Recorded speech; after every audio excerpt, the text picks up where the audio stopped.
Assalamualaikum warahmatullahi wabarakatuh. Selamat pagi, siang, sore, dan malam.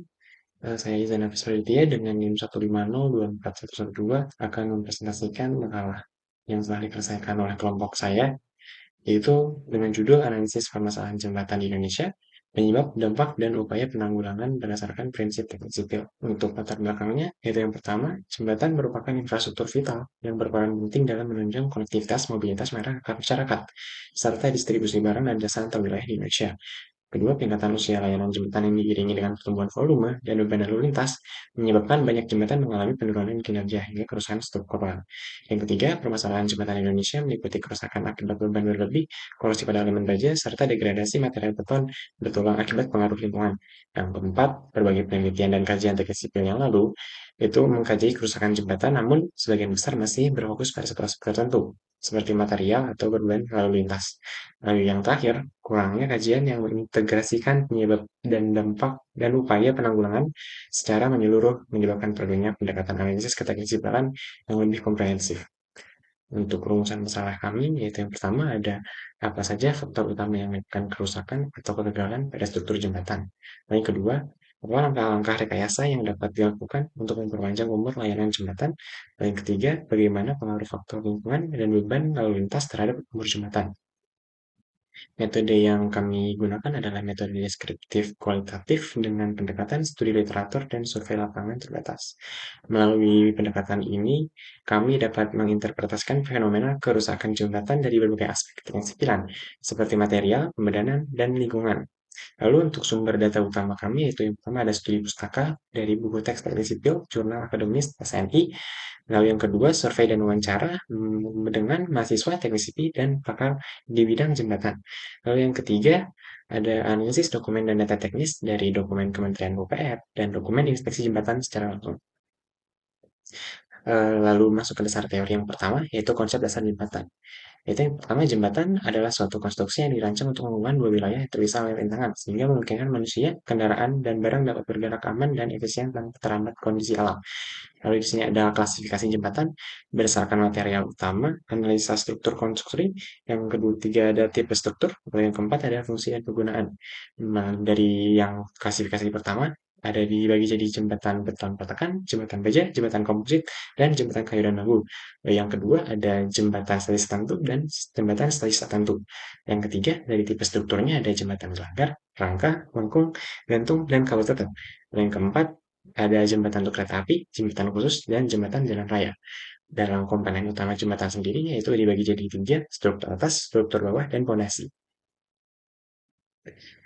Lalu di sini ada beban-beban dan gaya yang dirasakan oleh jembatan. Itu yang pertama ada beban vertikal, beban yang arahnya tegak lurus terhadap permukaan jembatan dengan arah utama beban bekerja ke bawah akibat gravitasi.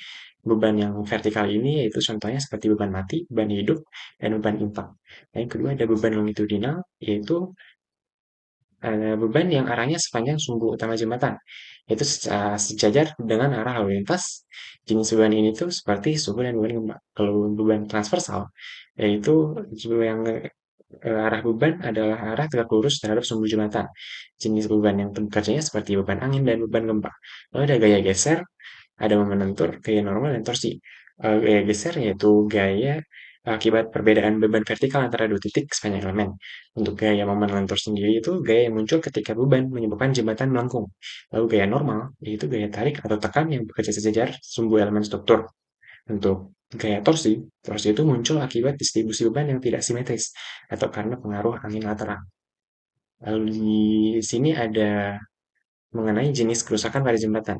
Yaitu yang pertama, utamanya pada jembatan yang dengan bahan utama beton, yaitu ada scaling. Scaling ini fenomena kerusakan pada beton yang ditandai oleh hilangnya atau lepasnya permukaan beton. Lalu ada cracking, terjadi jika tegangan tarik yang diterima penampang lebih besar daripada tegangan tarik yang diizinkan.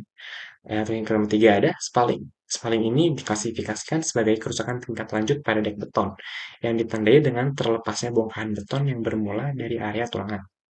Lalu faktor-faktor penyebab kerusakannya, yang pertama ada kualitas material, yang kedua ada beban berlebih, tiga lingkungan, empat perencanaan dan pelaksanaan konstruksi, yang kelima usia layanan. Lalu untuk teori prinsip pemeliharaan, di sini tuh dibagi terdapat lima tahapan, yaitu yang pertama ada perencanaan, perancangan, operasional, konstruksi, lalu yang keempat ada operasional dan pemeliharaan, yang kelima rehabilitasi atau penggantian. Di Indonesia sendiri, manajemen aset jembatan itu diwujudkan melalui Bridge Management System yang dikelola oleh Kementerian PUPR. Dan strategi rehabilitasi ini itu dibagi menjadi 4 tahap, yaitu yang pertama, bukan 4 tahap, dibagi menjadi 4 bagian penting, yaitu yang pertama, rehabilitasi harus menyeluruh, teknis, manajerial, bukan parsial. Lalu yang kedua, evaluasi struktur komprehensif pada elemen kritis. Yang ketiga, perbaikan dilakukan bertahap dan simetris dengan temporary support. Yang keempat, inspeksi berkala dan monitoring memungkinkan deteksi dini kegagalan. Lalu, analisis kerusakan pada jembatan itu bersifat multifaktor dan saling berkaitan. Faktor-faktor yang mempengaruhi kerusakan jembatan di Indonesia, itu yang pertama ada overloading. Karena overloading, beban lalu lintas aktual itu bakal melampaui beban rencana dari KSNI sendiri. Lalu akibatnya overloading itu meningkatkan tegangan lentur, geser, dan torsi pada elemen utama jembatan. Setelah itu, beban berulang menyebabkan kelelahan material, fatigue yang mempercepat penurunan umur layanan. Lalu yang terakhir, akibat overloading itu akan terjadinya retak akibat overstress menjadi jalur infiltrasi air dan kolidra, memicu korosi tulangan dan degradasi lanjutan. Lain kedua adalah faktor lingkungan. Di Indonesia sendiri lingkungannya itu lingkungan tropis yang akan mempercepat korosi baja dan degradasi beton. Karena akibat aliran sungai dan banjir meningkatkan risiko guguran, scoring pada pondasi dan pilar. Yang kedua ada perubahan suhu dan siklus basah kering memicu retak muai susu pada beton. Lalu yang ketiga ada lingkungan pesisir dan sungai dengan kandungan klorida dan mempercepat penurunan durabilitas struktur. Lalu yang ketiga ada akibat kualitas material dan proses konstruksi, di mana kalau misalkan ada beton bermutu rendah atau kami menyebutnya wafer percaya tinggi, menghasilkan struktur yang berpori dan rentan terhadap infiltrasi air. Lalu yang kedua yaitu ada baja tulangan yang tidak memenuhi standar yang untuk menurun, dan itu akan menghasilkan pada penurunan kapasitas lentur dan geser elemen struktur. Lalu yang ketiga itu biasanya terjadi akibat workmanship yang buruk pada saat curing, pemadatan, dan selimut beton, menyebabkan kerusakan dini sebelum umur rencananya tercapai. Dan yang keempat ada kesalahan desain dan perencanaan. Eh, yang pertama, ketidakakuratan asumsi beban menyebabkan struktur bekerja di luar kapasitas desain. Kedua, ada simplifikasi modelan struktur yang tidak tepat, memicu distribusi gaya dalam yang tidak realistis. Lalu ada diktat sambungan yang buruk, menjadi titik konsentrasi tegangan, dan potensi kegagalan fatik. Dan yang terakhir ada drainase dan aspek geoteknik yang diabaikan, mempercepat kerusakan struktural dan non-struktural. Lalu di sini ada hubungan antara beban lingkungan dan umur jembatan. Beban yang berlebih yang terjadi secara berulang menyebabkan kelelahan material dan peningkatan tegangan internal pada elemen struktur.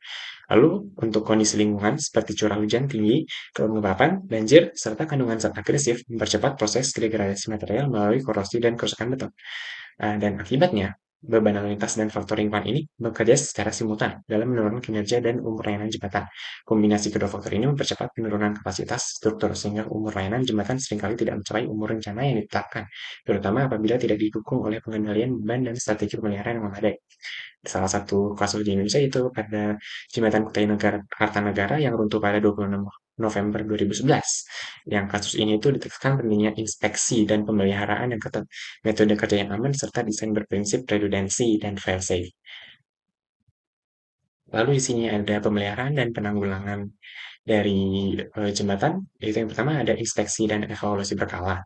Inspeksi dan evaluasi berkala ini bertujuan untuk menilai kondisi aktual jembatan serta mengidentifikasi potensi kerusakan dini. Lalu ada rehabilitasi dan perawatan struktur. Dan kalau di kami itu rehabilitasi itu tuh untuk kalau misalkan dilakukan pada jembatan dengan kerusakan ringan hingga sedang. Dan untuk perawatan struktur itu apabila kerusakannya sudah mulai agak signifikan atau bila bebannya itu udah melebihi kapasitas yang desainnya. Lalu yang ketiga ada pengelolaan beban dan lalu lintas. Pengelolaan beban itu merupakan strategi preventif untuk menjaga jembatan dari kerusakan akibat beban berlebih. Seperti contohnya itu pada kasus kendaraan odol, kami juga bisa menggunakan sistem wake in motion dan penerapan manajemen operasional lalu lintas. Lalu yang terakhir ada perencanaan ulang dan desain adaptif.